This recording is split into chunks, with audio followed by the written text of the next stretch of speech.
Binah is the primordial root of matter, but the full development of matter is not found till we arrive at Malkut, the material universe.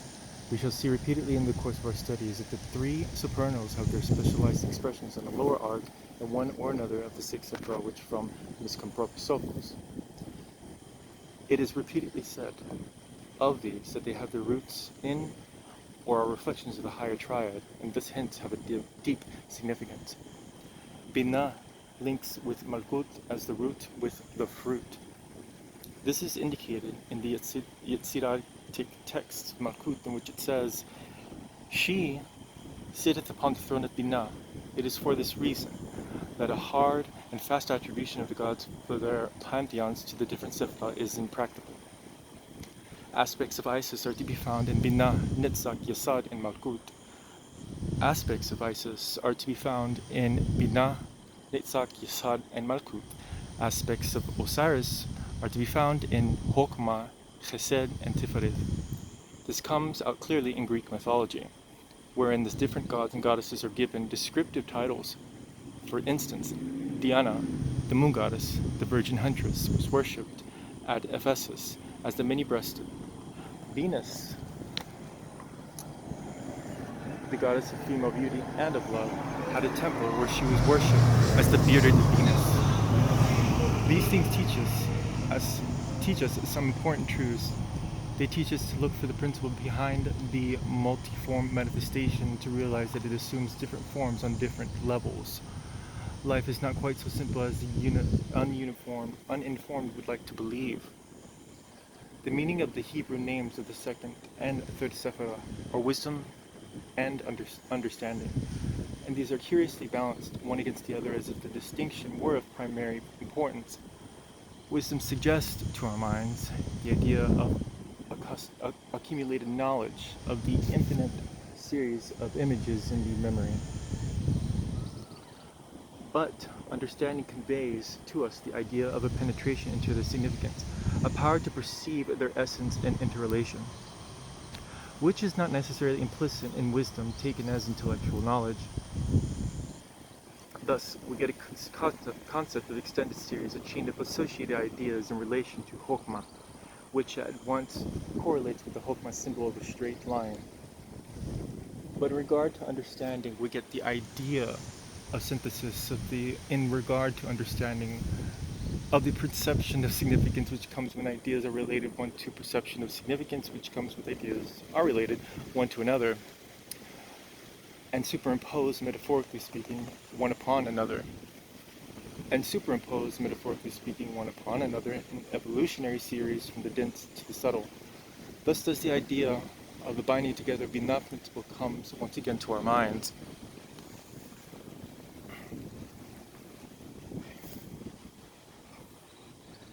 These are subtle ways of mind working and may appear foolishness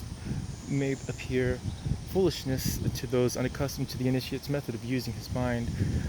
But the psychoanalyst understands them and appreciates them at their true significance, and so likewise does the poet when he constructs his cloud-capped towers of imagery. The Yetziratic text stresses the idea of faith, the faith that rests on understanding, whose parent is Binah. This is the only place where faith may rightly rest. A cynic defines faith as the power of believing what you know is true, and this appears to be a fairly accurate definition of the manifestations of faith as they appear in many uninstructed minds. The fruit of the discipline of sect unenlightened by mystical consciousness. But in the light of that consciousness, we may define faith as the conscious result of superconsciousness experience, which has been translated into terms of brain consciousness, and of which, therefore, the normal personality is not directly aware, though it nevertheless feels.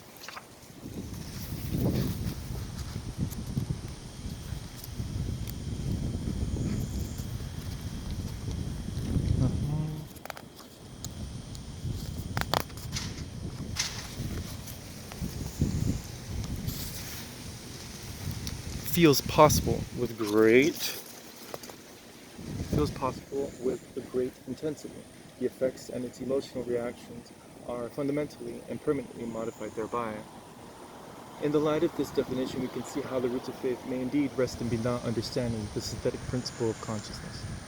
For there is a form aspect to consciousness as well as to substance, and that aspect we shall consider in detail when we come to the study of Had, the base of Sephiroth of Binah's pillar of severity.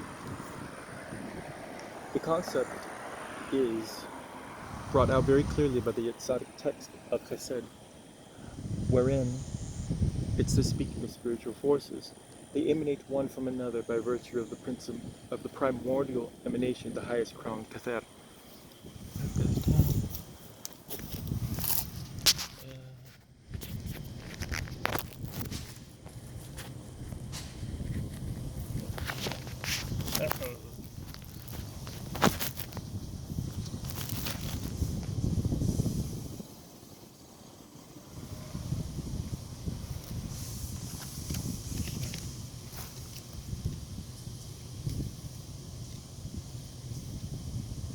We must not be misled or confused in this respect by the fact that Yasira text of Gevura declares that Binah, understanding, emanates from the primordial depths of Hokmah, wisdom. Binah is the Kether, is in Kether as well as Hokmah. But after another matter, in pure being, formless and heartless though it is, are the possibilities of both force and form. For there is a positive pole, there is necessarily the correlative aspect of a negative pole. Kether is forever in a state of becoming. In fact, I have been told by a Jewish Kabbalist that the real translation of Ehyeh, the god name of Kether, is I will be, not I am. This constant becoming cannot remain static. It must overflow into activity, and that activity cannot forever remain uncorrelated within itself. It must organize some manner of adjustment of interlocking stresses must be arrived at. Thus we have the potentiality of both Hokmah and Binah implicit in Kether. For be it said yet again that the holy Sephiroth are not things but states, and that all manifested things exist in one or another of these states, and contain an admixture of these factors in their makeup, so that the whole of the manifested universe can be sorted out into its appropriate pinpoint in our mind. The glyph of the tree is established there. Indeed, when once that glyph is clearly formulated and well established, the mind uses it automatically, and the complex phenomena of objective existence sort themselves out in our understanding.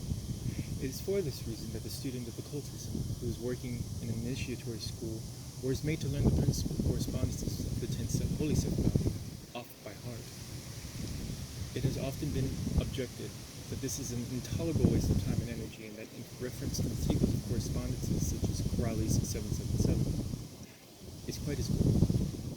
But experience proves that this is not the case, and that the esotericist who sets himself to this discipline and rehearses them daily, as the Catholic tells his rosary, is amply repaid by the subsequent illumination he receives as his mind automatically sorts out the innumerable chances of mundane life as onto the tree, thus revealing their spiritual significance. It must always be borne in mind that the use of the tree of life is not merely an intellectual exercise, it is a creative art, and the literal meaning of the words and faculties have to be developed in the mind, even as manual skills are required by sculptor or musician.